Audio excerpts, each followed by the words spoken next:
You can start, Jen. Oh, wonderful. Hello, everyone. Thank you so much for joining us this afternoon.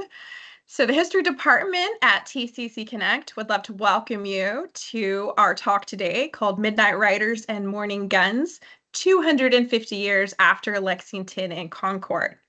So, my name is Dr. Jennifer Bridges, and I'm an associate professor of history at TCC Connect. I'm going to be your moderator for today's event. And we have two wonderful speakers today who will be describing both the lead up and the battles surrounding Lexington and Concord. This is also known as the shot heard around the world and the beginning of the American Revolution. So, oh, you know what?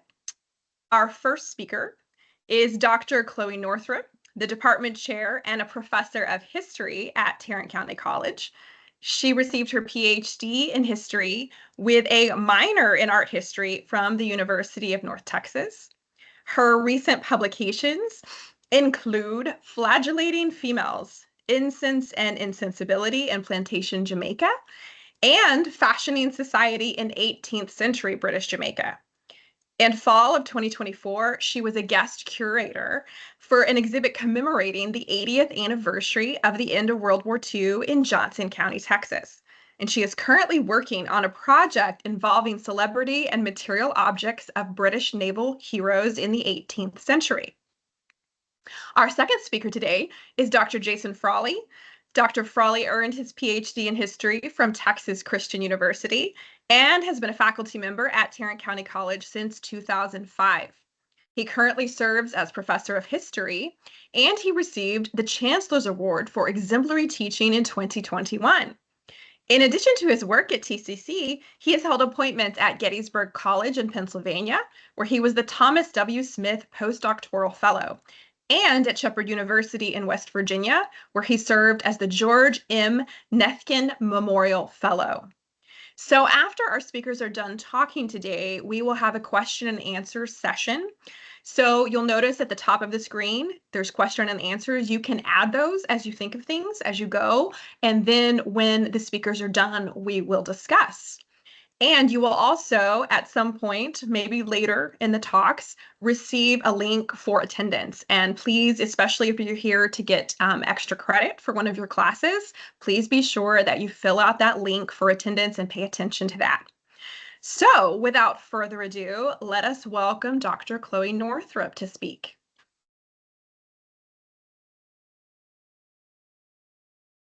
Thank you so much, Dr. Bridges, for that wonderful introduction. And hopefully this all looks good as we're getting started now. So hello, everyone. Really excited to think about the 250th anniversary of this really important event. And this is a great time for us, I think, to reflect on these events, whether or not we think that these dates are important for us to be thinking about them, and also the importance just of like memory and remembrance in American culture.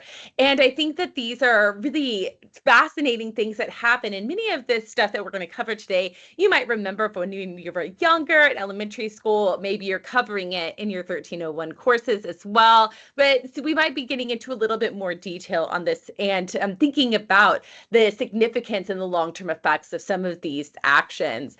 And so we're looking at the volatile months of 1775 and these early months and the lead up then to Lexington and Concord. And so, of course, by the time the first shots are fired at Lexington and Concord, the colonies and the crown are going to be on a collision course. And this is one that's set in motion, I would say, for like almost a decade at that point, if not longer. And there's just going to be escalation of mistrust, of protest, political miscalculation. And, you know, as I was thinking about this talk last night, I had the Rangers game on. And Beasley, our third base coach, said, go, go, go to this guy to go home. And he got thrown out at home. And I thought, you know, hindsight is so great. We can look at this and say, oh, he shouldn't have sent him home. He should have waited. But that's hindsight, right? And I think a lot of the things today that we're going to look at, there's a lot of hindsight. It's easy to say, oh, the British shouldn't have done this and shouldn't have done that. And maybe we could have saved ourselves from having war. But again, hindsight is our key here. It's easy for us, you know, as me sitting on my couch at home, or us 250 years later to say, oh, maybe they should have done this or that. But at the time, everyone is acting and thinking that they are doing the right thing. And I feel like that is really interesting for us to be thinking about. So this is a moment of transition. Now, we're going to look at the state of the empire in early 1775 right now, and we're going to look at the situation on the both sides of the Atlantic, the British view and the colonial view as well. And hopefully you were able to see our webinar last summer about the 250th anniversary of 1774 and some of the major events that happened then. And if you haven't seen it, don't worry, it's recorded and we can send you the link. And that can kind of give you a background for more information on what we're talking about now, if you kind of want to set this stage. So if we're thinking about setting the stage in about 1775, Parliament in King George III sees the colonies, especially Massachusetts, as increasingly lawless and defiant. And we remember there had been the Boston Tea Party in 1773, widespread noncompliance with the Coercive Acts of 1774. And so the colonists see themselves and what they're doing as legitimate forms of protest, but the British are seeing these things as acts of rebellion. So again, looking at similar events, but with very different lenses. So when we ended our thing last time, we were talking about the end of 1774 and the meeting of the First Continental Congress. And in that, they're going to condemn these intolerable acts, the coercive acts that they call intolerable acts. They call for a boycott of British goods, and they start urging the colonies to arm themselves and prepare militias. And that's important. They're saying, we are not safe here. We need to arm ourselves. And so across New England and beyond, towns start organizing what we call minutemen, these people who are training regularly, and they are going to be prepared then at a moment's notice to be able to go and fight. So across New England, we're going to see this kind of transformation during this time where these towns start organizing minutemen, and they're going to be training and stockpiling weapons. So who are these minutemen? They are a select group of colonial militia members during this era. And they're especially prominent in Massachusetts and other New England colonies. So why do they call minutemen? Because they are ready to fight at a minute's notice. And that's where this name comes from. So the concept of Minutemen emerged in the early 1770s as tension between the American colonies and this British government escalated after the 7 Years' War. And so in 1774, the Massachusetts Provincial Congress recommended that 1/3 of the colony's militia be organized into these special units who are capable of, quote, being ready to march at a minute's warning. And I don't know about you, but I'm not ready for anything in a minute. So this is like pretty impressive to me. And so this is really mobile units. They're able to go. And I have a toddler. We are not ready for anything in 1 minute. So who were these people? They're usually younger and more physically fit. Makes sense, right? And they are willing to serve on these short notices as well. Now, they train frequently. They carry their weapons and equipment with them, and they are ready to respond immediately to threats. So it sounds like someone like good to have around in a crisis, right? So these are farmers and craftsmen and tradespeople. These are ordinary people who are ready to take up arms in defense of their communities. So this is going to lead us then into early 1775, where the state of readiness is apparent all over these New England colonies, and particularly then in Massachusetts. So the British then are responding to this. They're hearing this, and tensions obviously are escalating. So what are they doing? They're reaching kind of this boiling point now in 1775. So Lord North's government comes together, and they are going to start debating what they call this American crisis now. So over a decade, they've been seeing these waves of protests and colonial issues about taxation, over representation, over now they're saying this is a rejection of colonial authority. I mean, the Boston Tea Party that happened in 1773 shocked the British establishment. They're like, oh my goodness, they're destroying private property. This is wild. We need to respond really harshly. So with these coercive acts, and these coercive acts are what the colonists, like we said, called the intolerable acts, they are going to harden attitudes on both sides of the Atlantic. We're seeing these really as big dividing points. So British officials are faced then with a really difficult question. How should they respond to these things, especially the defiance of this colonial behavior, particularly again in Massachusetts? And they are not united in their response. There's different individuals who are saying that they should respond in different ways. There are some moderates, like Edmund Burke, who is going to say, no, we need conciliation. The use of force is only going to inflame resistance and drive the colonies further from British influence. But this kind of voice is increasingly becoming the minority in British politics, especially with the prevailing view led by Lord North and King George III, who we see depicted here, that the time for negotiation has passed, especially for Massachusetts. They are in a state of anarchy. Something must be done. Colonial militias are drilling openly. Committees of safety are supplanting royal governance. This is not what they want. This is not the view that they have. They're saying British law is not being enforced in New England and something must be done. So many in the government said, you know what? Strong military action in the colonies will get the result we want. It will restore order. We can intimidate those rebellious leaders. We can then deter other colonies from joining in. They'll see what happens to Massachusetts and they'll say, nope, that's not for me. So this decisive show of strength, that will happen. Maybe even arrest some of these ringleaders, make examples of them, and the other colonies will say, no, thank you. That is not what we want. Now, again, hindsight, this policy of strength accelerates probably the path of war. However, that is not the intention at the time. They wanted to isolate that.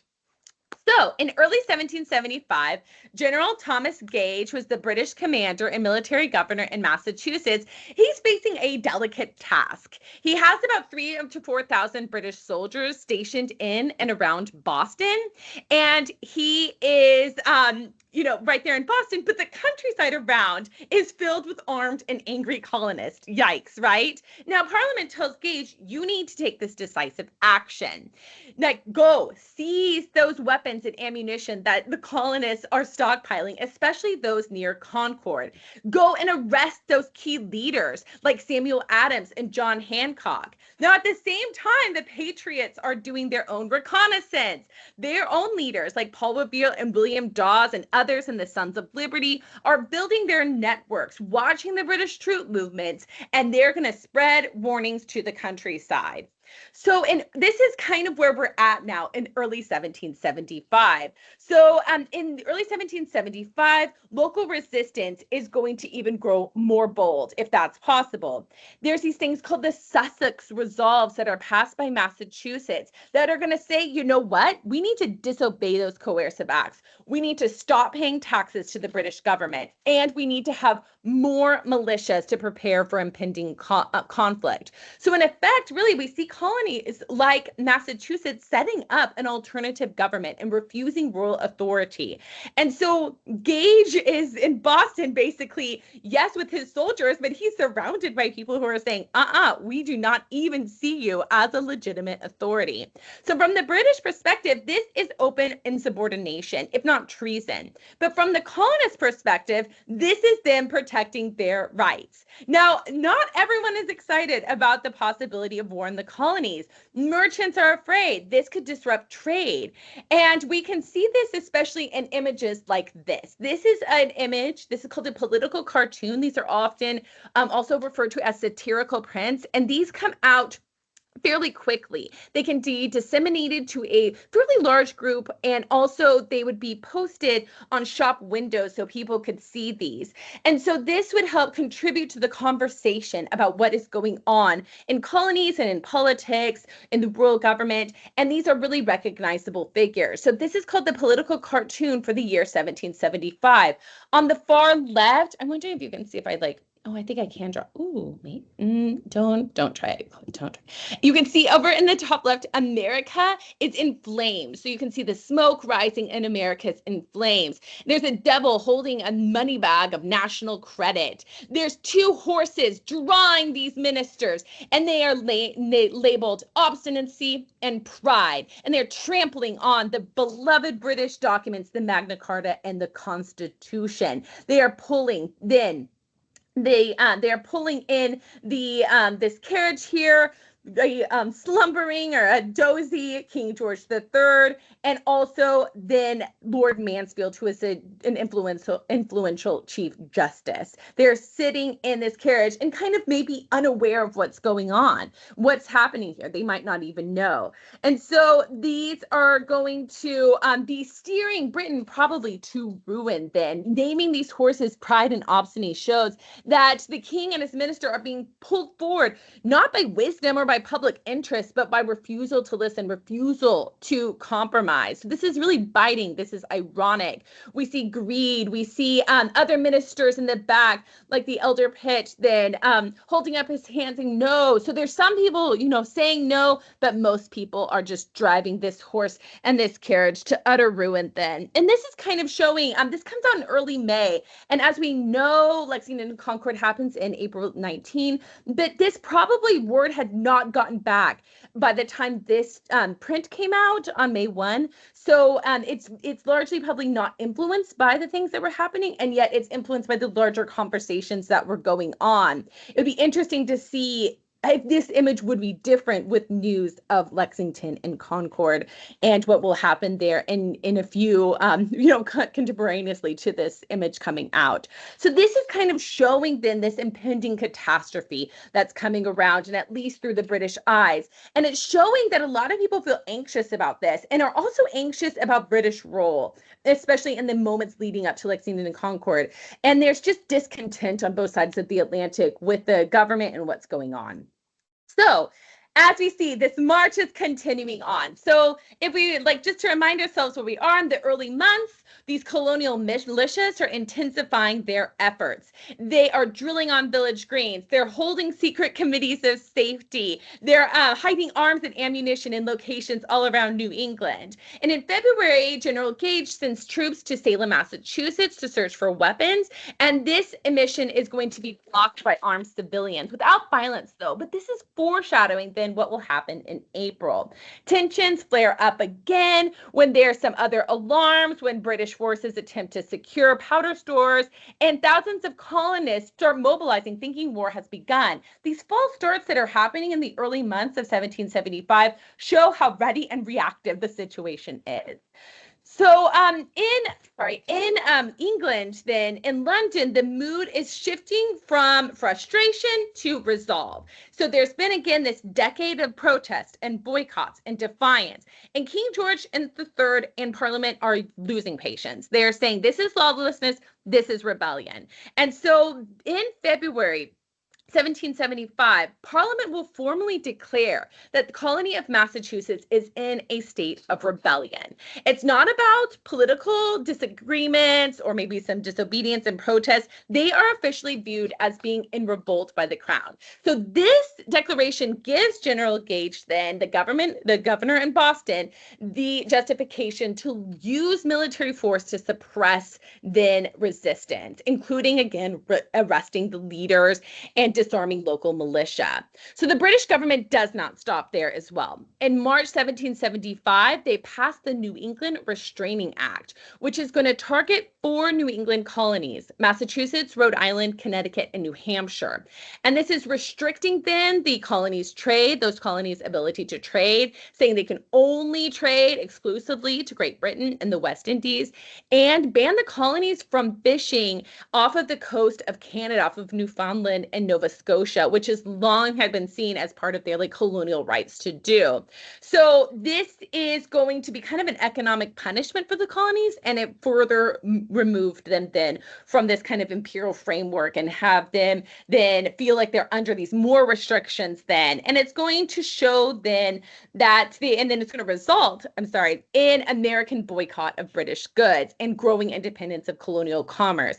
So from the British perspective, New England is rejecting. And from the American perspective, they're saying we have to protect our rights. We have to do what we want.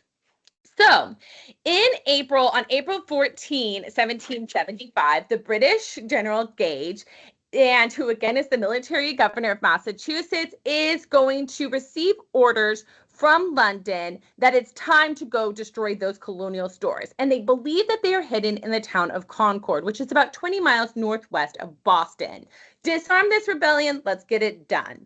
So Gage is going to hope that this could be quick and bloodless, relying on secrecy and speed. So on the night of April 14, he is going to dispatch some regulars. So march through. And I think Jason's going to talk more about this, but I do want to mention something. We should talk more if you're going to do the midnight ride and all of that. If not, we can cover this again. So I just wanted to say one thing. General Gage's American-born wife, Margaret Kimball Gage, it has been debated ever since this happened whether or not she secretly is going to tell the colonists what's going on. Now, she is immediately shipped to London, where she'll spend like the rest of her life.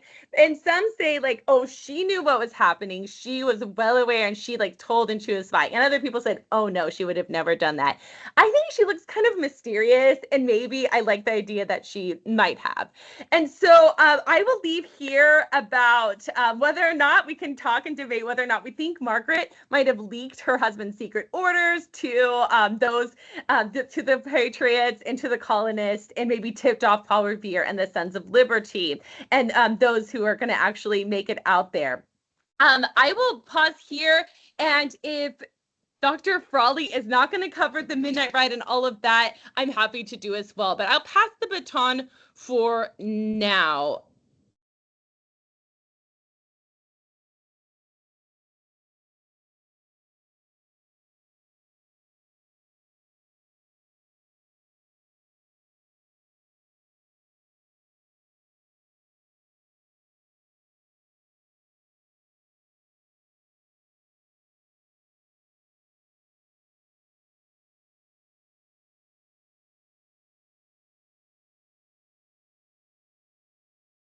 All right. Let's see. It's not showing. Oh, there I am. Okay. Hey, everybody, and hope you're having a wonderful Good Friday if you celebrate. Also, happy Patriots Day Eve here on April 18th.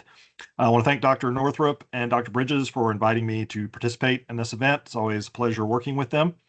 As for the Midnight Ride, I'll touch on it a bit, but of course, if folks have questions or if Dr. Northrup has more to say at the end, then we can certainly go into that as well. So as Dr. Northrup pointed out, we have Military Governor Thomas Gage, having been sent over in May of 1774 to enforce the coercive acts. And as she pointed out, he has an American-born wife. And Gage is a bit of a moderate when it comes to dealing with the colonies. He had been here before. He actually had served in the colonies during Pontiac's Rebellion, had served in the colonies during the Boston Massacre, but he had not been present for the Boston Tea Party. He had been back in England at that time. But he is not advocating taking a hard line against the colonists. He believes that the best strategy is to use, as Dr. Northrup pointed out, sort of these secret, quick strikes to seize powder magazines, seize weapons, to disarm the colonists, hoping that cooler heads will prevail. Also under the belief that a disarmed population would be much easier to control, which will help foreshadow things like why we have a Second Amendment and the Constitution. So as she pointed out, a number of times early on in his governance, he sent units out to seize powder magazines and instigated what were known as the powder alarms, as militia sort of riled against that. Some of them were blocked, some of them were successful. He is in constant contact with London. And as Dr. Northrup pointed out, on April 14th, he receives orders from Secretary of State William Legge to take, quote unquote, decisive action against the colonists of Massachusetts. And there's three principal concerns at that time. One is there's intelligence that two of the Patriot leaders, Samuel Adams and John Hancock, are maybe hiding out in Lexington, which is on the road to Concord. There's also intelligence that the Massachusetts Colonial Legislature and the Committee of Safety is out in Concord. And then the biggest concern for Gage is there is intelligence that the colonists are stockpiling weapons out at Concord. And so after receiving the orders from London, he is going to give orders to the gentleman on the right, Lieutenant Colonel Francis Smith, to put together an expeditionary force to move with what he calls in the orders, quote, expediency and secrecy. So again, as Dr. Northrup was saying, this is about speed. Do it quick and quiet. It's about speed and secrecy. But he orders Smith to take an expeditionary force quickly and quietly out to Concord to seize the weapons that are being stockpiled there. Does not order him necessarily to go seeking the Patriot leaders or anything like that. He was, maybe concerned that might spark a more severe reaction. Again, he's hoping to avoid violence. So on the morning of April 18th, which is today's date, so 250 years ago today, that morning, Gage and Smith are going to send a small contingent of about 20 light infantry out into the countryside. We do have some eyewitness testimony that they did go out and actually ask questions to ascertain the location of Sam Adams and John Hancock, but more to the point, they were out there to try and intercept any potential messengers that might be on the way, that might be sent out to sort of warn the militia and rouse them. So you've got, about 20 light infantry out in the countryside, sort of as screeners, if you will. And then that night, at 10 p.m., and keep in mind, nobody was wearing wristwatches back then, so these times are approximations, but around 10 p.m. on April 18th, Francis Smith is going to put together his force of about 700 British infantry on the Boston Common to prepare them to be shuttled across the Charles River into mainland Massachusetts, into a place known as Cambridge. And so, again, under secrecy, they don't blow trumpets, they don't beat a drum. They rouse them in quietly, they get them out on the Boston Common, but the secrecy doesn't work out. As Dr. Northrup points out, somebody tipped off. It may have been Gage's wife. It may have, one of the Patriot leaders was Joseph Warren, but Paul Revere and another man named William Dawes are alerted. The colonists were ready for this. They had a plan. You may have heard the phrase, one if by land, two if by sea. They're going to hang lanterns in the Old North Church to alert the midnight riders to go out and warn the countryside. And so when it is discovered that the British are going to be moving across the Charles River, which is by sea, they hang the two lanterns, and Paul Revere and William Dawes take off at around the same time. So if we'll call the British getting ready at about 10 p.m., and we'll have Paul Revere and William Dawes maybe leaving town around 10:30. Can you go to the next slide, whoever's controlling that? Okay, so the force that the British put together, about 700 men, is comprised of about half of them are British light infantry. The British light infantry are more lightly equipped. They're on the left of the screen. More lightly equipped. They're all about speed, maneuverability. They're a more fluid unit. They are traditionally used in the military as screeners, out in the front to screen their movements, to block the enemy from seeing what their mainline army is doing. They're often put out on the flanks to protect the flanks, and they're often used as raiders. And so this is kind of the heart of the unit is these light infantry. They're the ones that are going to be moving with alacrity towards Concord, and they are under the command of the second in command of the expedition, and his name is Major John Pitcairn. And interestingly enough, he's not an infantryman. He is a Royal Marine. More on that later. The other half of this expeditionary force is made up of British grenadiers, who you see on the right. The grenadiers tend to be the more elite troops in a British regiment. They are, early on, they tended to be the taller, stronger men, but over time, the size issue became less important, and they were more your experienced veterans. They were your assault troops. And so if you think of a traditional British regiment of foot, British infantry, made up of, say, 10 companies. 8 of those companies are going to be mainline infantry. The other 2 companies are going to be 1 company of light infantry and 1 company of grenadiers to support the regiment. And so one of the criticisms that historians lay against Gage and Smith here is that they made this force up of just light infantry and grenadiers, which meant they had to go to different regiments. They're going to pull 21 companies from different regiments, 10 companies of light infantry, 11 companies of grenadiers, and they're going to put them all together into this new unit. So these are men that aren't necessarily used to working together. They don't have a lot of familiarity with one another because they're all from different regiments, and their leaders don't necessarily have familiarity with the men they are now commanding. For example, I mentioned Major Pitcairn. He's not even an infantryman. He's a Marine. And the same would be true of company captains and sergeants and what have you. So there is some lack of familiarity, which may explain perhaps some of the mistakes that the British are going to make. And as Dr. Northrop rightly pointed out, we have the benefit of hindsight, right? We can look back on things and make these sorts of judgments.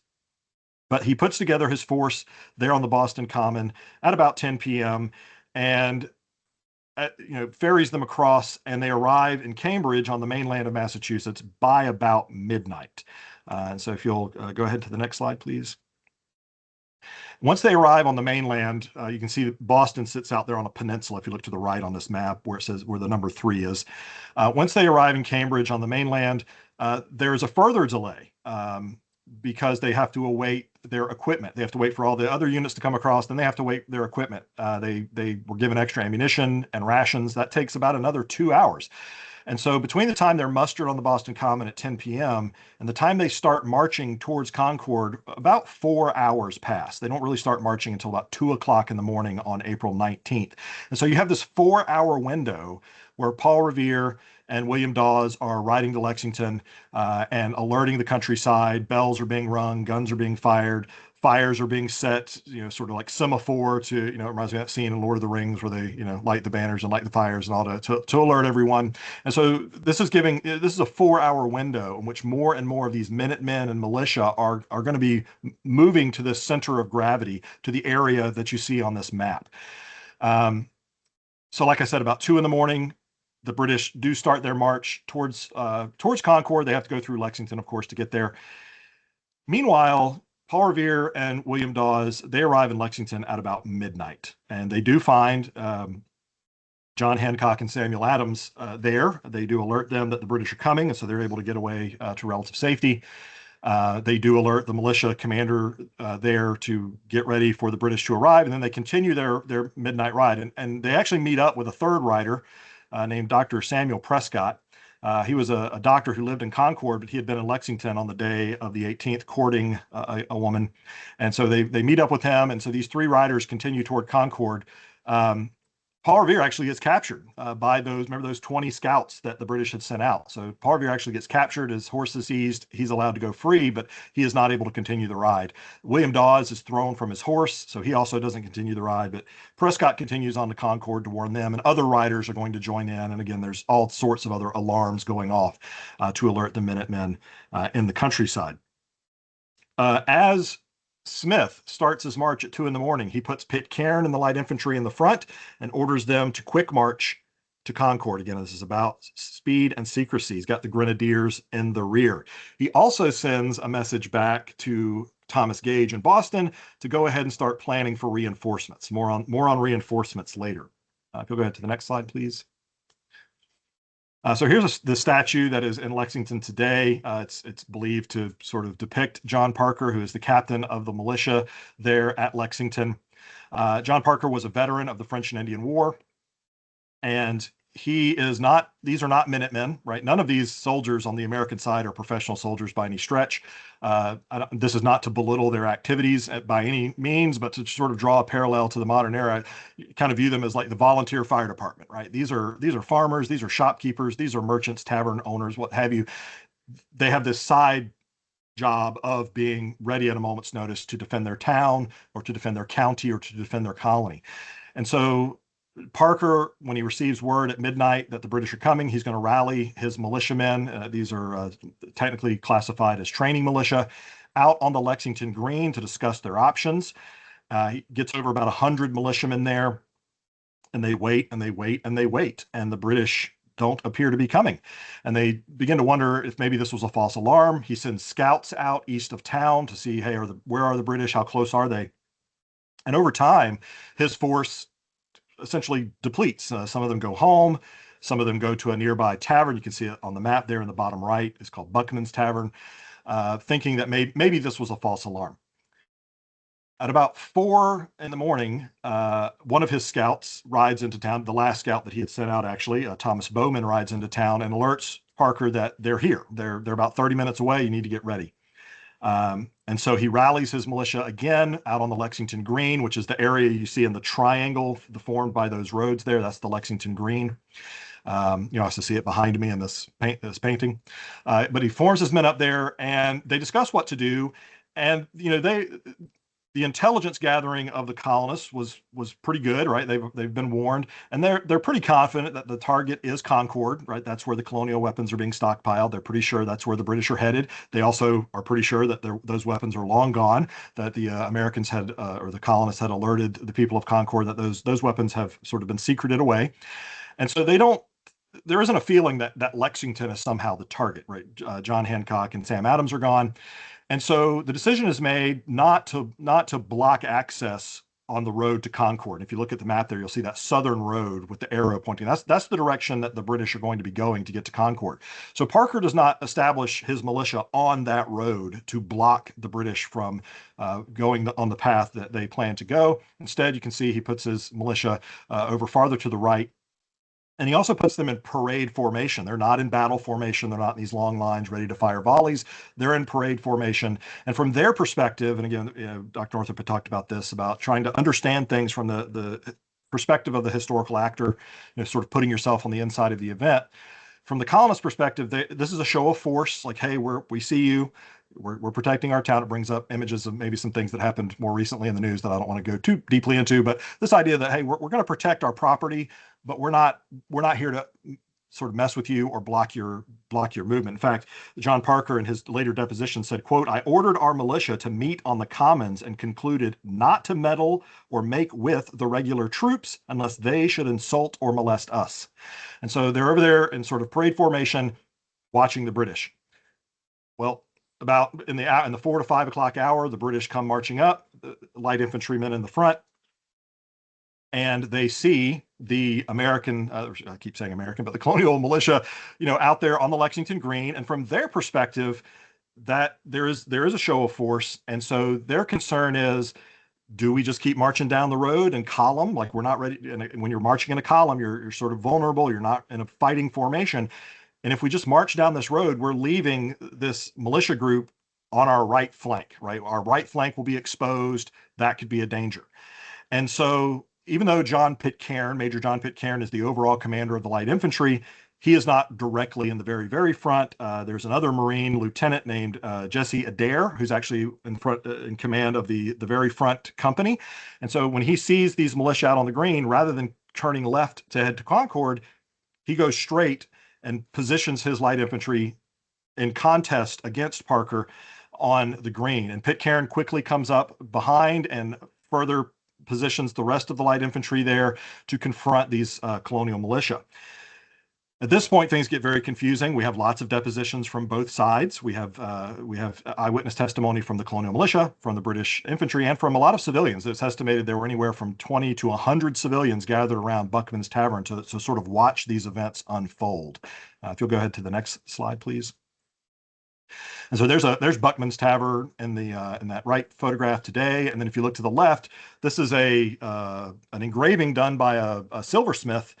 And if you look in the background there, this was done in 1775 by an actual, he wasn't there at the battle, but it was a colonial militiaman named Amos Doolittle, who's a Connecticut militiaman. He will show up at the battle site 10 days after the battle under the command, interestingly enough, of Captain Benedict Arnold. And he will go out and interview witnesses and survey the ground, and he'll make this engraving. And so if you look at the engraving there and you look in the background to the left, you'll see a building that has two chimneys on it, and that's Buckman's Tavern there. So one of the great mysteries of American history, of American military history, American history in general, world history, is, who fired the first shot, right? That's one of the great questions that we always have. I specialize in the Civil War, and there's big debates over who pulled the lanyard on the first cannon at Fort Sumter. I'm also a big geek. I'm one of the advisors to the gaming club, and I love Star Wars. My kids love Star Wars. And there's big fights about, over the changes made in the originals about, having Greedo fire first instead of Han shot first. We all know Han shot first. And so there tend to be these debates about who fired first. And the answer to that question is we don't know who fired first. We'll never know who fired first, barring the invention of time travel. But as this confrontation is developing, we do have lots of testimony that Major Pitcairn rides forward, waves his saber in the air, and orders the militia to disperse. Some testimony says he said disperse. Some testimony says he said disperse and lay down your arms. Some testimony says he said disperse, lay down your arms, and referred to them as damned rebels. At that point, shots rang out. And testimony on all sides makes it very unclear who fired. The British claimed that the Americans fired 2 shots into their lines, and so then the British returned fire. John Parker claimed in his testimony that upon hearing the order to disperse, he, quote, immediately ordered our militia to disperse and not to fire. And so they started to disperse and the British just fired into them. We also have some testimony that maybe it was neither side that fired. It was maybe some of those civilians over by Buckman's Tavern. There's some arguments that maybe it was a civilian that fired in. There's also modern historians like David Hackett Fisher who argues that maybe there was simultaneous firing. We don't know who fired first, but gunfire did erupt. The British are in linear formation. They fire volleys into the American parade formation, killing, when the smoke clears, there are 8 dead militiamen, 10 wounded militiamen, and the Americans had fired back, and there was 1 wounded British soldier who was wounded in the leg. We also have testimony that things may have escalated from there and gotten even uglier as the British, some testimony suggests the British started moving towards some of these civilian buildings. But Lieutenant Colonel Francis Smith, the overall commander of the British, heard the gunfire, rode up, saw what was happening. Remember, the orders are speed, quickly and quietly. We're supposed to go to Concord. We're not supposed to be here fighting in this sort of nothing town. And so he orders his military musicians to beat the drum, to signal his force to reassemble in column formation to get back on the road to Concord, but not before allowing the grenadiers, remember those are the guys in the rear, the grenadiers are allowed to move up. They get into linear formation, they fire what's called a victory volley, sort of a huzzah, and then they get back in column formation and they hit the road towards Concord, leaving the dead and wounded militia behind. But John Parker's not done. The Lexington militia will be back in a little bit. Next slide, please. All right, and so they continue their march towards Concord. I know this is a messy looking map, so I'll try to walk you through what I want you to pay attention to. But in command of the Colonial Militia in Concord is Colonel James Barrett. And you can see, if you look at the map all the way to the left, there's a little red circle that says Colonel James Barrett. That's actually his homestead. That's his house. And it's interesting because not only is he the commander of the Colonial Militia at Concord, but he is also kind of the target. His homestead is where the British believe the weapons stockpile is being held. So that is their goal, is Colonel Barrett's house. But Barrett is going to march out with his 250 militia early in the morning of the 19th, out on the road to Lexington to sort of ascertain what's going on, where are the British, and it's about 7 o'clock in the morning. And very quickly, about a mile outside of town, he runs into the column of British troops coming towards Concord. He beats a hasty retreat, goes back to town. You can see the blue rectangles on the maps. You see the 1, 2, 3. So at first he takes position up at 1, then moves to 2. Ultimately, he settles on 3 by about 8 in the morning, which is up on a large hill about a mile north of the town, where he can observe the British activities. And from that position north of the town, remember the Midnight Riders and all of the alerts that have been going out, more and more Minutemen and militia start to gather at Concord. And so over the course, between about 8 and 9 in the morning, his numbers will grow from about 250 militia and Minutemen to about 400 militia and Minutemen. Meanwhile, the British arrive in Concord proper, which, if you see the first explosion point, sort of the rightmost explosion point, that's sort of the town center at Concord. They arrive there at about 8 in the morning. And then Smith gives orders to his companies to sort of fan out, spread out, and start looking for the weapons stockpile. The Grenadiers are going to stay in Concord proper. They're going to stay in the town. They have intelligence that you see the little red circle just to the left of the first explosion point. That is Ephraim Jones's tavern. They have intelligence that there are 3 cannons buried on Jones's property, and so they actually the Grenadiers capture Jones and force him to show them where the cannons are buried. So they actually do find 3 rather large cannons. These are siege cannons. They're what are at that time they're 24-pound cannons, which means it doesn't mean the cannon weighs 24 pounds. It means they fire a 24-pound projectile. So these are predominantly used in sieges. These are not like the types of cannons that infantry would traditionally have with them. They're usually like, in this era, 3 and 6 pound. So these are pretty large cannons. They essentially scuttle them. They break off I think the trunnions, which are the things that allow them to pivot. So they basically make them not usable. They also find some gun carriages at the meeting house, which is the red circle just to the right of the explosion point. So that's contraband of war. That's a legitimate target. So they burn the gun carriages. They also confiscate about 500 pounds of musket balls, which they dump into the mill pond at Concord to get rid of. Unfortunately, that doesn't work out. The colonists are able to get those back later. They're not destroyed. They also confiscate a bunch of flour that can be used, a bunch of barrels of flour that can be used to make rations, hardtack or sea biscuits or whatever you want to call them. They also dump that into the mill pond, but that is also later recovered. So really, they only destroy the 3 cannons and burn the magazine wagons. But in doing so, they are abiding by Gage's additional order, which is not to plunder and not to destroy private property. And so when the fire of the wagons starts to spread to the meeting house, the British Grenadiers actually form a bucket brigade to put the fire out. We also have testimony from the civilians in the town that the British soldiers paid for food and drink while they were there. They didn't steal. They weren't committing war crimes or anything like that. Meanwhile, the light infantrymen are going to be sent out to investigate the Barrett farm. And about 100 of them are going to take up a position where you see that second explosion point, the leftmost explosion point, and that is at the North Bridge across the Concord River. And so you've got about 100 light infantry on that bridge, and then many more light infantry sent out west. And you've got Colonel Barrett, the American commander, up on that hill overlooking the town, and he sees the fires burning, and he decides that it's time to take action. He's now, again, up to about 400 men. He looks down at that bridge. There's only about 100 infantry there. And so he decides to move into his final position there at 9 a.m., which is the number 4 blue mark, about 300 yards away from the North Bridge. And then he discusses with his fellow militia their options and takes volunteers, and they decide to contest control of the bridge. And so at 10 o'clock in the morning on April 19th, he sends his forces forward to contest control of the North Bridge in an effort to get in, maybe in the hopes perhaps of saving Concord, believing it's being burned. And he orders his men not to fire unless fired upon. The captain in charge of the British at the bridge is a new he's a new captain, new position, Captain Walter Laurie. He's what they would call green, rather inexperienced, is not all that familiar with the men under his command. He sees an overwhelming force coming towards him, so he withdraws to the east side of the bridge. Some of his soldiers try to pull up the planks on the bridge to stop the colonists from being able to cross, but they are ordered to stop because, again, they're under orders not to destroy civilian property. And as the Americans approach, there's a lot of confusion, and the British, as far as we can tell, without orders, fire across the river into the Americans, killing 2 and wounding 4.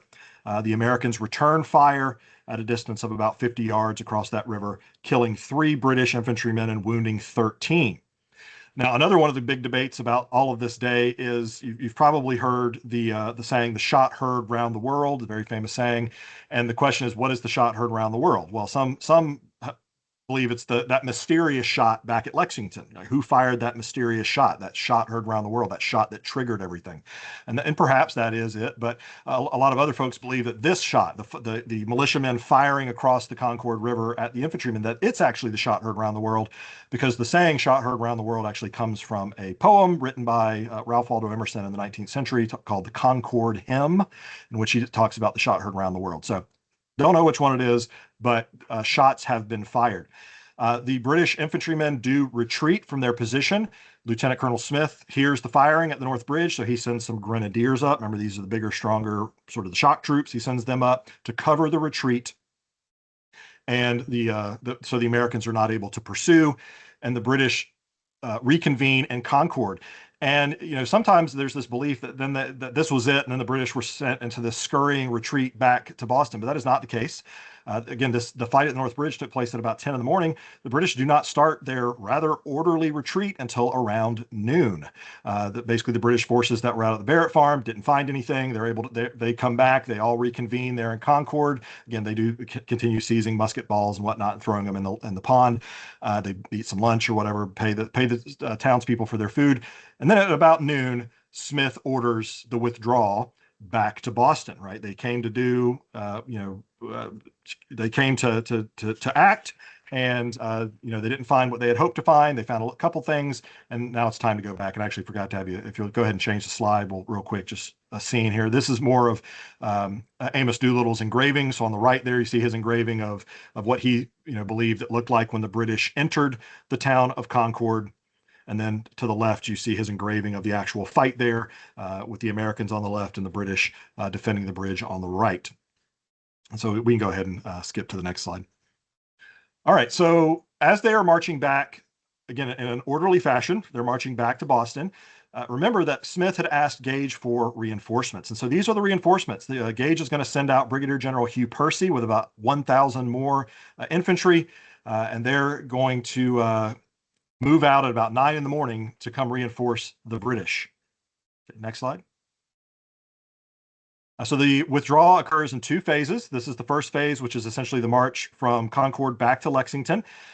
By this point, the militia has grown. We are up to about 1,000 militia in the area. They are going to assault and harass. They're going to, attack the British column at vulnerable positions. You see Merriam's Corner there is a bridge where the British have to sort of get in sort of a bottleneck where they have to squeeze together to get across this bridge. So the colonists will attack them there. There's a especially bloody event where you see where it says the bloody curve, which is also sometimes called the bloody angle, where Americans form on either side of the road and fire into the British column in a bloody crossfire. Let's see here, where's my numbers? 30 British casualties just alone, just there at the bloody curve of the bloody angle. Further down, you see Parker's revenge as they're getting closer and closer to Lexington. Captain John Parker and some of his militia get back out. Some of them bandaged up from wounds they took earlier that morning, and they're actually going to fire into the column as well, wounding Lieutenant Colonel Smith. Smith is going to be shot in the leg, thrown from his horse, and Major Pitcairn will have to take over the general retreat. And during all of this, the British are getting more and more frustrated. Some of them, as things got desperate, begin to surrender, begin to be captured. According to one British soldier, he wrote, quote, "We began to run rather than retreat in order." Another officer in the British force wrote later that, quote, "There were very few men who had any ammunition left. We were so fatigued that we could not keep flanking parties out. We must soon have laid down our arms or been picked off by the rebels at their pleasure." And so things are getting rather desperate the closer they get to Lexington. And the British are growing more and more frustrated because of the way the Americans are fighting, right? They're not fighting in the traditional get out on a big field, stand in linear formation, fire volleys at one another. The Americans have been fighting in the colonies since 1607, at least, right? Since the founding of Jamestown. They've been fighting American Indians. They've been fighting, Canadians in the French and Indian War, etc. And so they've sort of adopted different style tactics. They will occasionally fight in a traditional format, but they also engage in marksmanship and hit and run tactics and hiding on the sides of the road and what have you. And actual Brigadier General Hugh Percy, who's the guy coming to help the British officer that's been sent to reinforce, he would write, quote, about this retreat: "During the whole affair, the rebels attacked us in very scattered, irregular manner, but with perseverance and resolution. Nor did they ever dare to form into any regular body. Indeed, they knew too well," right? They knew better. The American colonists knew better than to try and stand against the might of the British Army on a traditional field of battle. But he would also go on to write, because many British were frustrated by this, they saw the colonists as sort of an armed rabble. And so he would also write, quote, "Whoever looks upon them as an irregular mob will find himself much mistaken. They have men amongst them who know very well what they are about, having been employed as rangers against the Indians and Canadians, and this country being much covered with woods and hilly is very advantageous for their method of fighting." And so again, they're just sort of harassing the British as they're headed back. They do break into essentially a run as they approach Lexington, and fortunately for them, they reach Lexington at around 2:33 in the afternoon. Well, Hugh Percy had arrived in Lexington at about 2 o'clock. And so he sees the British running towards him. He sees the American colonists, the colonists in rapid pursuit. And so he deploys. He had 2 cannons. He's got 1,000 soldiers and 2 6-pound cannons. He sets his 2 cannons up and fires at extreme range to stop the militia from further advancing, buying time for the British to finish their retreat into Lexington. Next slide, please. So this is the final of the engravings by Amos Doolittle, sort of showing his depiction of the second fight at Lexington around 2:30, 3 o'clock in the afternoon. They get a little time in Lexington, about 30 minutes to an hour, to get some water, grab some food, treat some wounds, and then Percy, who is low on ammunition. Percy was maybe a little arrogant. He had denied, he had been offered extra ammunition and extra, not only ammunition for their long guns, but also for the cannons, but he had denied it, didn't think he'd need it. And so he, rather than sort of making a stand here, he orders a continuation of the general retreat. Next slide, please. And so this is the second wave of the retreat, so from Lexington back to Boston. And so this is going to last from about 3:30 in the afternoon until 6, 7 o'clock in the evening. But Percy, understanding what's going on, he keeps the sort of bedraggled, weakened expeditionary force in the center of his column to protect them. He puts sort of his heavy grenadiers in the back. He puts Royal Marines in the front to clear the road. He keeps flankers out. He refreshes the rear guard every mile of their march to protect from American assaults. But the Americans continue. Their numbers are growing. Estimates range now maybe up to 4,000 militia in the area. And they keep harassing. And as we get closer, once we hit Menotomy, right smack in the middle of this map, Menotomy is today the town of Arlington. Once we hit Menotomy, we start to see sort of house-to-house fighting. If you'll go to the next slide, please. As we, the population becomes more dense, we see Americans using houses and fences as cover. They're sniping from houses. They're shooting from behind. You see this painting on the right. That's the same house in the background that you see in the picture to the left. That's the Jason Randall house. But that was used as essentially a sniper's nest. You see the battle at the what was it called? The foot of the rocks there, where they're using that rock fence as the British are marching by. And things are getting more and more frustrated. And we actually do start to see, once we get within the position between Menotomy and Boston, we do see discipline breakdown among the British. They do start to commit what are deemed atrocities or war crimes, as they start to go into homes to clear homes. Some non-combatants are unfortunately killed in the fighting. At the Jason Russell House alone, it's estimated that about 20 Americans who are, in that case, were largely combatants, are killed there. And in all this house-to-house fighting between Menotomy, it's the deadliest part of the day, right? We've heard of Lexington and Concord, but Menotomy is actually the deadliest fighting. We see 25 colonists killed, 9 wounded, and we see 40 British killed, 80 wounded. And so things are getting very desperate. Percy is going to use the last remaining ammunition from his cannons to sort of make a breakthrough at Cambridge and sort of quickly retreat onto the Charlestown Peninsula, which is essentially part of Boston, and where he is under the cover and safety of the British naval guns commanded by Admiral Samuel Graves. And so he does make it back to safety. And then next slide. So again, over the course of the day, the British took much heavier casualties, 273 casualties, including 73 of those being killed. Casualties as killed, wounded, and missing. 73 killed, 273 overall casualties. The Americans suffered 49 killed, 93 overall casualties. And as time goes on, more and more militia are going to gather around Boston. The next major phase of the War for American Independence is the Siege of Boston, which begins right now, April 19th, 1775. And within days, the militia numbers will grow to about 15,000. They will be under the de facto command of a militia general named Artemus Ward, and he will stay essentially in de facto command until the Second Continental Congress uses this militia force to comprise the Continental Army and put them under the command of General George Washington. Meanwhile, Gage will receive reinforcements later in May, about 4,500 reinforcements and additional generals, and things will only escalate from there. But according to local resident, future President John Adams, who ventured out to view the battlefields in the aftermath, he echoed a famous quote by Julius Caesar, declaring after seeing what he had seen that the die was now cast, the Rubicon has been crossed. And so, the war is officially underway, even though there, again, hasn't been no official Declaration of Independence or anything like that. And I'll turn things back over to Dr. Northrup. Thank you so much for that. I learned so much about military history. So just kind of as a small wrap up real quick, the British reaction is really, I would say, varied. So initially, it's just a lot of disbelief, confusion, and shock. Many in Britain and the government assumed that this strong action would cow the colonists into submission. But as Dr. Frawley showed us, that is definitely not what happened. So they're then met with these reports of armed and organized colonial resistance. And the press started having competing narratives. If you're a government-aligned newspaper, you're saying this is radical agitators and lawless mobs. The official version kind of downplayed these losses, as you see, which are quite extensive for the British, and emphasized the Crown's resolve to restore order. Opposition politicians like Charles James Fox and Whigs like Edmund Burke are going to criticize the government's heavy-handedness, saying that they brought this on themselves. And so they said this was tragic and predictable. So pamphlets and speeches circulated widely, and the events became a rallying point for those who opposed the government. And so this is kind of showing that there's still not a unified British response to this back at home, back in the metropole. And so basically, it is the shock of colonial resistance, though, and the growing realization that this is not going to end anytime soon that's going to start shaping parliamentary debates. So this just shattered any illusion that this could be resolved peacefully. And so this is a huge moment, right? And I kind of like to see also about how this has played out since then and how this moment continues to be impactful.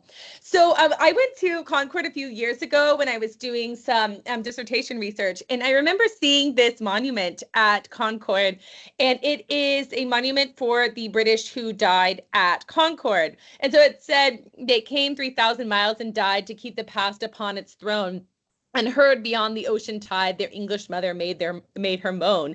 And so it's just interesting how we now still remember in America the British soldiers who died here in kind of a beautiful and interesting way, in a way that I'm not sure we see similar things with foreign kind of remembrances and monuments anywhere else. And I would love to chat about that more if anyone's interested in that.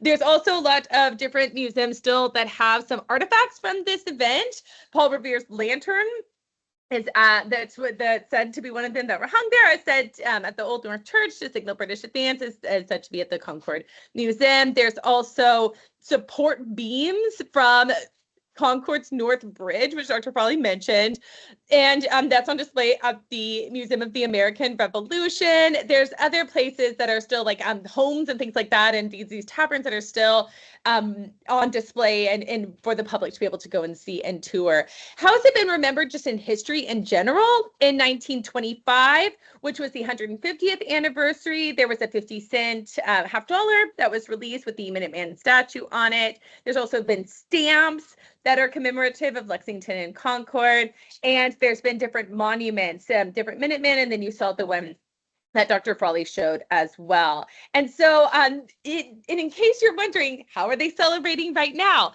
There's actually a Patriots Day weekend going on right now at Lexington and Concord, up in that kind of area in Lexington, Massachusetts.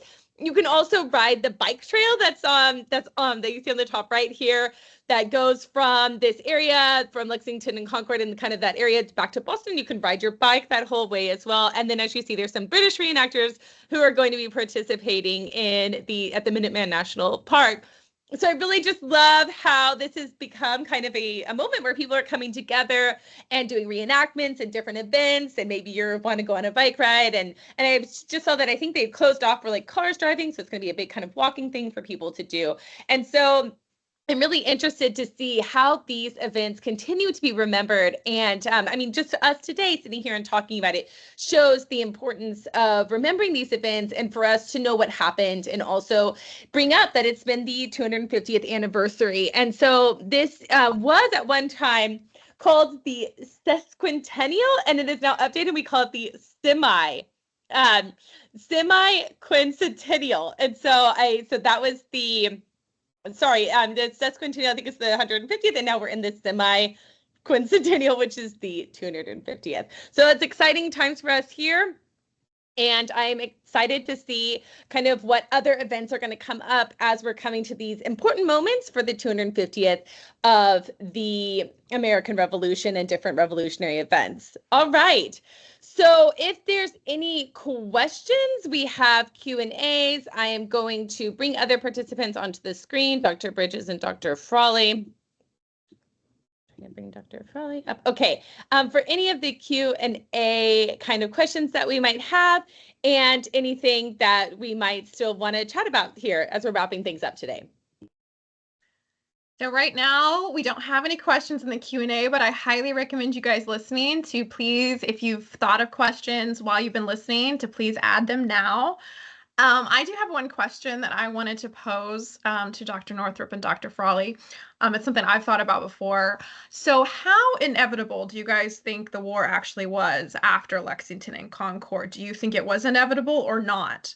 Or do you think things still could have been halted had both sides been willing to do so? I think about the Olive Branch petition of the Second Continental Congress, right? Certainly not everybody believed that war was inevitable after Lexington and Concord. There were, different opinions on that. So I'm curious, you guys having studied this more, what do y'all think? What is your opinion on that?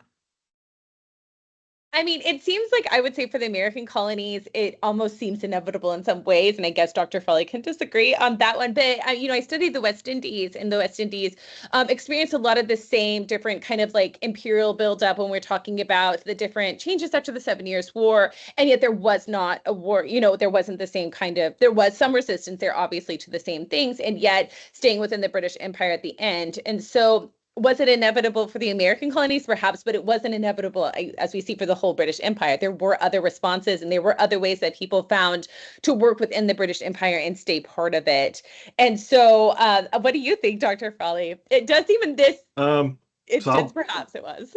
So I have two general comments. One is worth keeping in mind: we don't have a Declaration of Independence for more than a year after this. So, in that sense, that might suggest there was more time. The other thing I'll say is I generally avoid I avoid inevitability. Like, I actually discourage my students. They'll say that a lot in papers. Oh, it was inevitable at this point that this was to happen. But and there's certainly, people can disagree. People can believe in inevitability, but I always look at inevitability as undermining the concept of human agency and personal responsibility.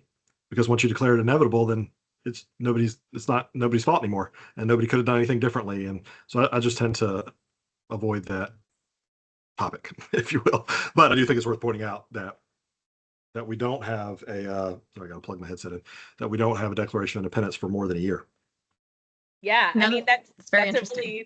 That's a fascinating view. And, and I do think when we're looking at the ways in which different people are responding to these similar kind of the similar kind of different laws that are being passed. And I think it's great for us to think about that. Like, why did some places react in a certain way and others end up working within the system, and maybe fighting in different ways.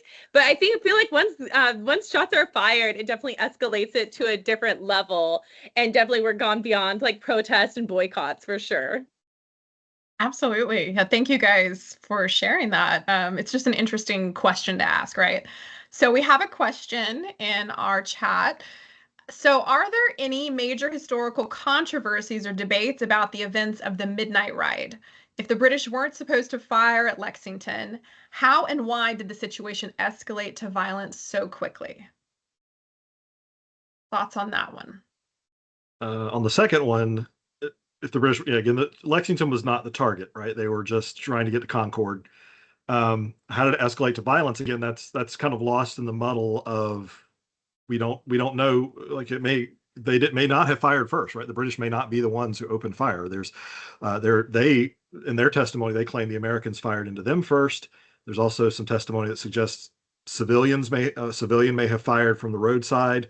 From Buckman's Tavern, perhaps. There's even one that's kind of been debunked, but there was even one theory at one point that a man they even knew the name of the guy who was inside. I can't remember his name off the top of my head, but he was supposedly inside the tavern and fire. But that one's been largely debunked. So again, the British, from the American perspective, again, as far as I'm concerned, they view themselves as what we might call saber rattling or a show of force, like maybe you see in the movies. Somebody sort of opens their jacket and kind of shows like, hey, I have a gun, don't make me pull this out. They're there demonstrating a show of force. They're not in a threatening formation. They're in parade formation. They do have guns, but they're not. They're in parade formation. And so the British come along, and the question for the British is, do we buy that they're not going to do anything? Are we going to leave our right flank exposed to them and just march right on by, hoping they don't do something? And so rather than that, they decide to confront them and order them to disperse. So we can't really say why things escalated. We don't know who fired that first shot. That would help us, if we could know. Well, the British fired first, so they're just, I don't know, bad people, or the Americans fired first, so they were just foolish, or whatever. I don't know. We just don't know who fired first, so it's hard to identify the point of full escalation. We do know that we do theorize based on testimony that things were about to escalate even more when Lieutenant Smith rode up and ordered them back into column to do what they were supposed to be doing, which is marching to Concord. As far as the Midnight Ride, I'm not aware of any debates, but Dr. Northrup might know some. I think too, I feel like Paul Revere gets all the love. Maybe that's I would say like that's the controversy. But then I tell my student, it's like Paul Revere just rhymes with so many more things than Samuel Prescott. Yes, Listen, my children, and you will hear the Midnight Ride of Samuel Prescott. It just doesn't have the same tone to it. Yes. So I feel like Paul Longfellow. Revere wins the rhyming, but also like the I would say like the promotion that he does as well for his own image in many ways, and being kind of like this artisan and stuff. I think he's able to disseminate that in a maybe a craftier way, if you will. Yeah. No, that's fair, I think. So what is y'all's opinion on this? What movie best depicts the history of this event? I want to start out by saying not The Patriot. Well, but I was actually going to say I will give the Patriot. The Patriot doesn't take place here. The Patriot is set in the Carolinas. I just mean like Revolution. Right. It's set in the Carolinas. However, I will give the Patriot credit. Like if you want to see a Hollywood depiction of what the march back to Boston looked like, what it may have looked like on some level, there is a depiction where Mel Gibson's character and his sons, I mean, spoilers, but it's been out for a long time, sorry. But one of Mel Gibson's sons is killed. I won't tell you which one. And so in anger, they kind of ride out and they harass the British column as it is marching back to Charleston, South Carolina, which is, by the way, called Charlestown in the movie, because that's what it was called back then. So don't confuse that Charlestown with the Charlestown that was discussed in this. But I think it does offer a pretty good depiction of sort of what some historians have referred to as the American way of war, what Hugh Percy was talking about, how they hide behind rocks and trees, and they know better than to get out on the field of battle because they lose. They're not trained the way we are. And so I do think the Patriot, as far as the march back, offers a glimpse into what that might have looked like. But I don't even know if there's a movie about Lexington and Concord, to be honest with you. In the John Adams miniseries, they don't depict it either, do they? I don't know. I don't think so. It's been a while since they don't. That's not the perspective it's from. However, I would say if you want to watch something that actually does a pretty good job of while still being Hollywood, but at least attempting to give you some element of accuracy. I love the John Adams miniseries. It was on HBO years ago, guys, for those of you. But if you have Max, you can actually still watch it, right? But it's like 20 years old now. And not movie related, but just real quick, I'll point out since as a historian, my source. So my source for my talk today was David Hackett Fisher, a widely respected emeritus professor at Brandeis. Back when I was still in high school, he published a book titled Paul Revere's Ride. And so that's what I used. But there is a new trilogy that is currently in the works. It's actually 2 books of the trilogy have already been published by Rick Atkinson. I unfortunately did not have the opportunity to read them before today's presentation, but his first book is The British Are Coming, which is about Lexington and Concord. And then he's recently published The Fate of the Day, which is it continues the trilogy, and then there'll be a 3rd book. But I did really enjoy he has another trilogy called his Liberation Trilogy, which is set in World War II. So maybe Rick Atkinson's book might be a good place to go if you want a more current discussion about the events of the day. And maybe we need to just say let's get that out there. Maybe we need one about Lexington and Concord. It's time. Yeah. So another question, guys. How do moments like Lexington and Concord show that small local actions can start global revolutions? Thoughts on that? Yeah, I think that to me that gets back to the point regarding inevitability. It's I ascribe to maybe a bygone sort of historiographical perspective of individual decisions, human agency, personal responsibility. So I think, of course, this does. Looking one of the things, like Dr. Arthur was saying at the beginning, we have the benefit of hindsight, so we can look back and we can draw the dots, right? We can say, oh, this went to that, to that, to that, to that, to that. But the people living in the moment. My favorite historical philosopher is R.G. Collingwood, who wrote a book called The Idea of History. And he talks about putting yourself on the inside of the event and trying to understand the event as the historical actor understood it. And so, again, I tend to stray away from the concept that it was ordained that the small event would lead to later events. And it's also worth pointing out, by the way, not everybody agrees. In fact, I think it's actually, I think Congress or something passed some edict at some point that Lexington and Concord is not the first battle of the Revolution. Precedents in history and sort of tradition dictates it is. But remember the powder alarms that were discussed earlier.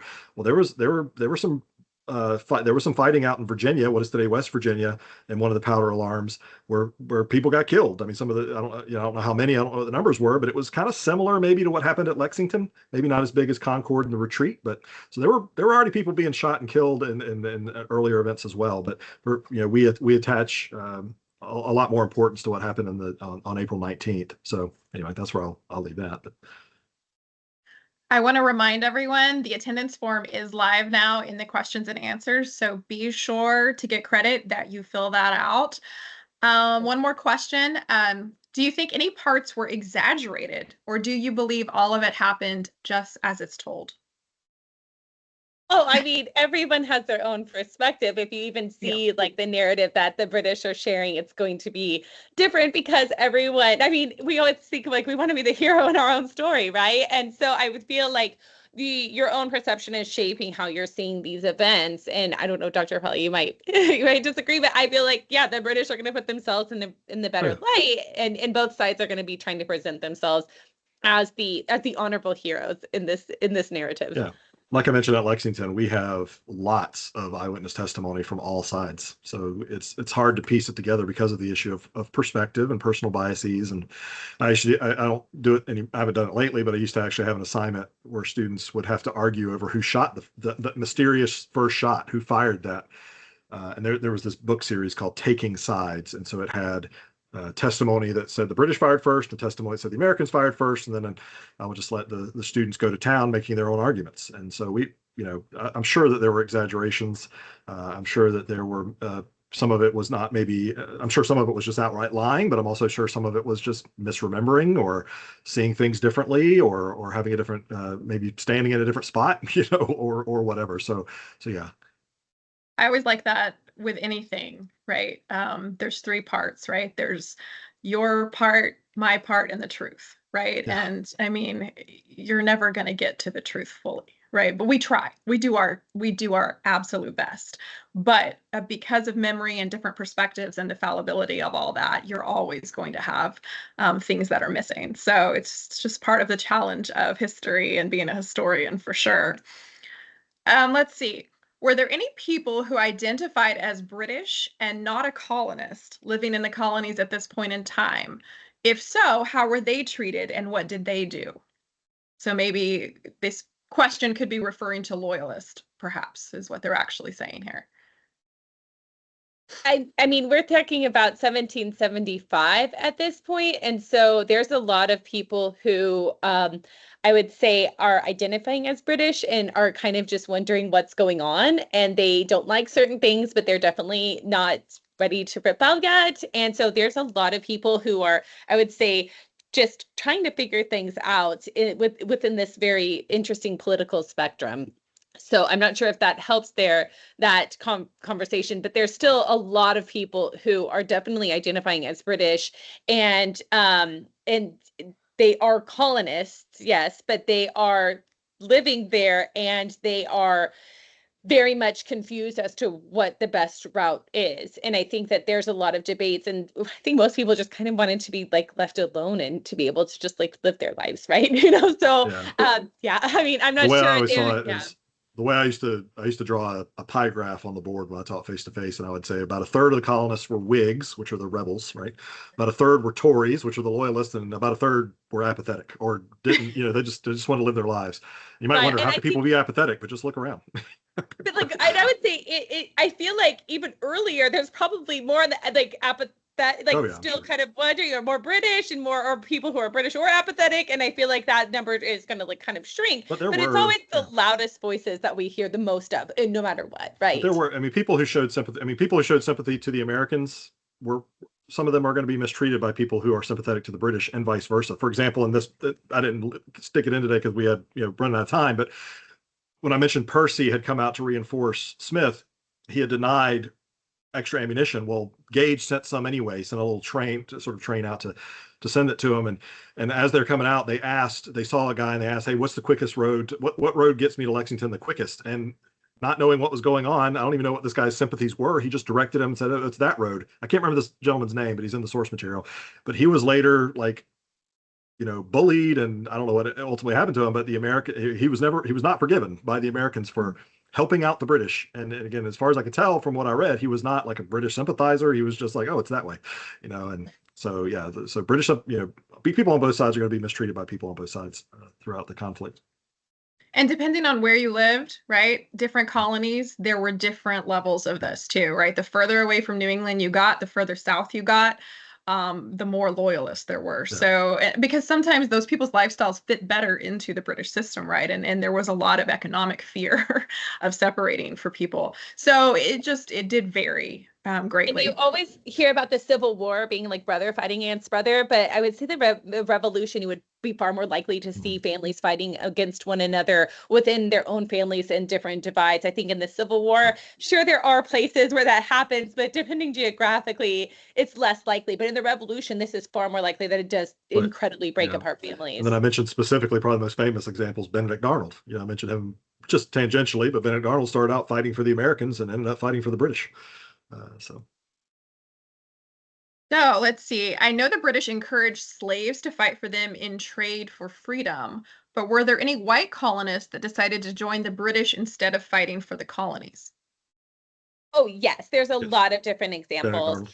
Yeah, but I mean, but there's like just lots of other examples as well. I studied loyalist families in the South, and several different loyalist families who end up going to Jamaica after the war and get compensated from the land that was lost in South Carolina and Georgia by getting land in Jamaica, and they were loyalists and they fought. And another family, like in Massachusetts, she was married to a man who was a loyalist who fought for the loyalists too. So it definitely there was not like a racial divide, and even a class divide. There were people, yes, wealthy people who were loyalists, but there also were just like regular people who are loyalists as well. So it crossed a lot of these kind of like boundaries that we think about.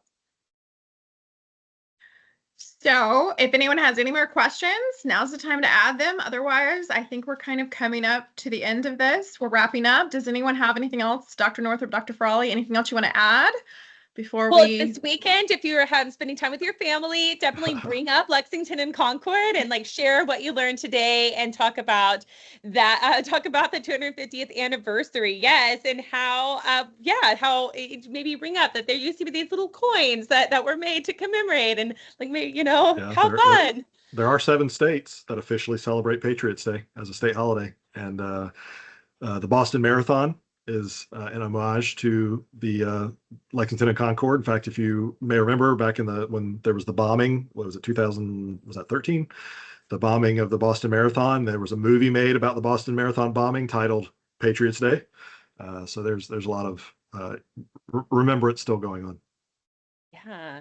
Well, I hope you do also remember, and we're really excited that you joined us today. Stay tuned for more programming about the 250th as we head into these important and incredibly influential years in U.S. history. And have a great day and have a great weekend, everyone. Bye, everybody. Bye. Thanks for coming.